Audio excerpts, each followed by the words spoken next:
Hi, my name is Victoria Kock-Quinones, and this is my reapplication video. I'm going to go ahead and start with the first question.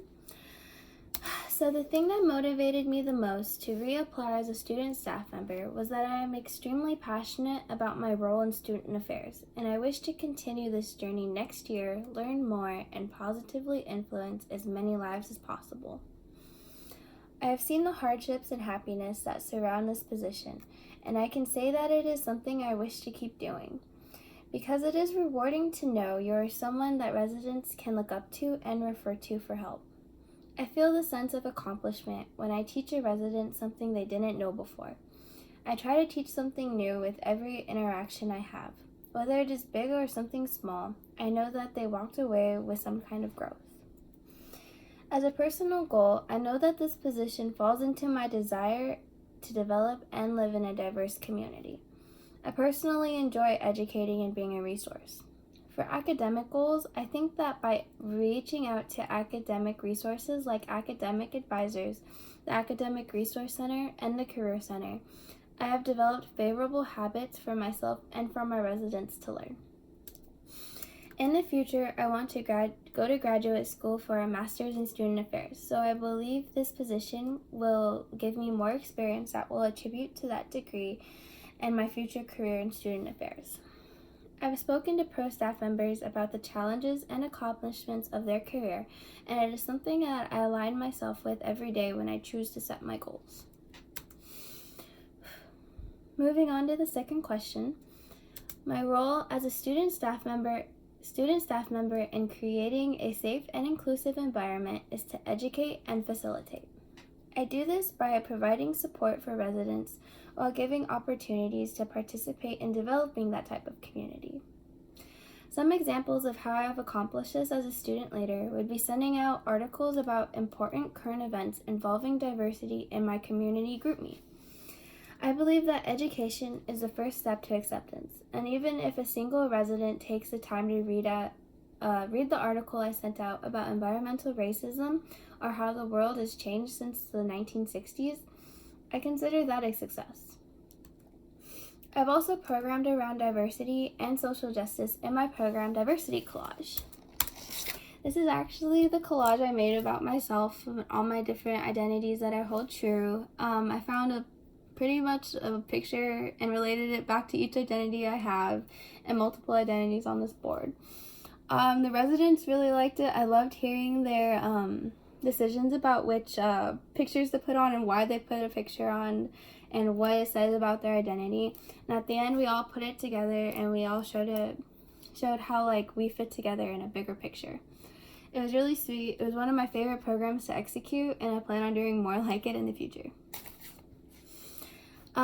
Speaking of future, I also have an upcoming program about social justice for spring quarter that addresses the inequalities adjacent to the environment. After the staff development, we had an environmental justice seminar, and I was inspired to do more research that involved environmental justice, and I've actually engaged in casual conversations with my residents about what we can do for populations afflicted with environmental inequality.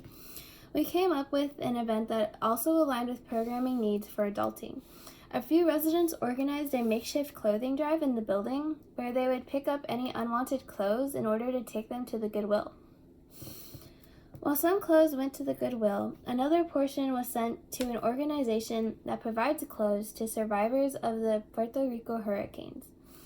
I was extremely proud of the way my residents decided to decrease their carbon footprint while practicing the environmental justice I taught them about.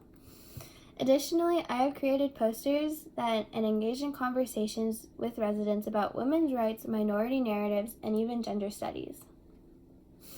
The fact that residents come to my programs, engage in conversations, and read the articles I send out makes me feel that I have facilitated a safe and inclusive environment because the residents feel more comfortable talking about something they probably wouldn't talk about before. I'm going to move on to my third question. I think the biggest pitfall that I have encountered during my time as an RA was a time I made a mistake while I was on duty. I had done a favor for another RA by switching my original duty days to a night that was right before my 8 a.m. lecture class. This class was for Biology 5B, which I had previously not passed. I was extremely paranoid I would fall short of passing like last time. As you may know, duty ends at 8 a.m. and RAs with 8 a.m. lectures are able to drop the bag off no earlier than 7:45 a.m. I was scared once I dropped the bag off that I would not make it to lecture on time, and I accidentally forgot to switch the duty keys with my staff keys in the duty lockbox. Throughout that day and the next, my staff keys were completely out of my mind, and along with my other responsibilities, I was just frazzled. I left the keys, and it wasn't until 2 days later that I remembered and was scrambling to find them. My supervisor had told me that she had found them and that I should come pick them up and have a conversation about the event. I learned a lot from my supervisor and was able to explain what happened more in detail and how I was just frazzled and like I had poor time management skills and I needed help. Though there is no excuse for my action, it was a product of my poor time management. My supervisor was able to help me devise a plan that would help me not be so jumbled in the future.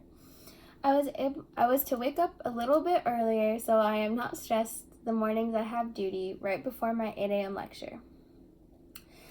This way I would have plenty of time to make a checklist and make sure I put the duty keys back and everything else I need to do before duty ends.